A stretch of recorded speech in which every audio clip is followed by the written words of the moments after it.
اپنے ایک رشتہ دار کے روحانی مسئلے سے ہم کافی مشکلات اور پریشانیوں کا شکار تھے۔ بے شمار عاملوں کے پاس جانے کے بعد اپنے دور کے عاملوں سے ہم تقریباً مایوس ہو چکے تھے۔ اس دوران ہم نے ایک افسوسناک معاملہ یہ بھی دیکھا کہ بہت سے ایسے لوگ عاملوں کا ڈھونگ رچائے ہوئے تھے جو عملیات کے ابجد سے بھی ناواقف اور قواعد و اصول سے بالکل بے بہرا اور لا علم تھے، جن کی وجہ سے سچے اور حقیقی عاملین سے بھی لوگوں کا اعتماد اٹھ گیا ہے۔ کافی تگودو اور مختلف دور دراز علاقوں کی خاک چھاننے کے بعد ہماری ملاقات ایک نورانی صورت بزرگ عالم اور عامل سے ہوئی۔ دیکھتے ہی دل نے گواہی دی کہ ہم صحیح جگہ پہنچ گئے ہیں۔ ان کے کچھ واقعات اور احوال انتہائی دلچسپ ہیں۔ ان سے بڑے فائدے، تجربے اور معلومات حاصل ہوتے ہیں، اس لیے حضرت کے کچھ واقعات اور احوال کا تذکرہ کیا جا رہا ہے۔ فرماتے ہیں کہ ایک دفعہ میرے پاس ایک لڑکی کا عجیب کیس آیا۔ میں اپنے حجرے میں مختلف مسائل اور امراض سے دو چار لوگوں کے درمیان بیٹھا ہوا تھا کہ ایک نہایت خوبصورت جوڑا اندر آیا۔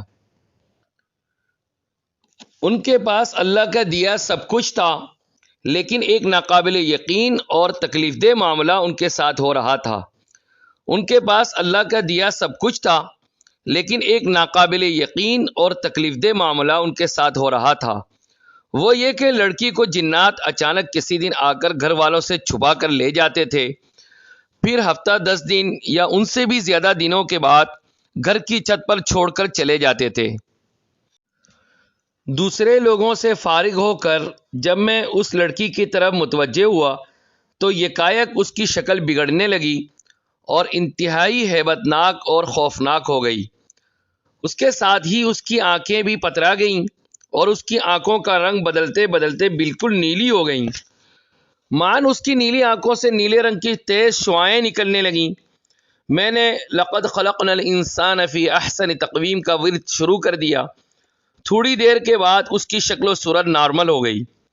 اس کے بعد میں نے علاج شروع کرنے کا ارادہ کیا ہی تھا کہ اس کی آنکھیں بے انتہا سرخ ہو گئیں، پھر ان سے آگ کے شعلے نکلنے لگے۔ میں نے قلنا یا نار کونی بردا و سلاما کا ورد شروع کر دیا تو آنکھیں آہستہ آہستہ نارمل ہو گئیں۔ میں نے لڑکی کے شوہر سے اگلے دن آنے کو کہا۔ دوسرے روز ایک اور عجیب واقعہ پیش آیا، وہ یہ کہ جو ہی میں کوئی آیت پڑھنا چاہتا وہ لڑکی مجھ سے پہلے ہی وہ آیت پڑھنا شروع کر دیتی۔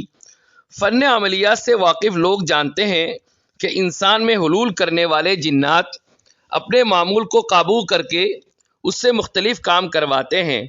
کافی دیر یہ سلسلہ جاری رہا کیونکہ اس پر حاوی ہونے والا جن خود بھی عامل تھا۔ بالآخر میں نے اپنے استاد کا سکھایا ہوا ایک انتہائی مشکل وظیفہ پڑھنے کا فیصلہ کر لیا۔ اس وظیفے میں خاص بات یہ ہے کہ اس کے کلمات غیر مانوس اور بہت زیادہ ثقیل ہیں۔ ان کلمات کو ادا کرنا نہایت دشوار ہے۔ لڑکی پر سوار عامل جن کے لیے اس وظیفے کو پڑھنا انتہائی مشکل ہو گیا، وہ ابھی مشکل سے تقریباً 20% ہی پڑھ پایا تھا کہ میں نے وظیفہ مکمل کر لیا اور میرے موکل نے اسے قابو کر لیا۔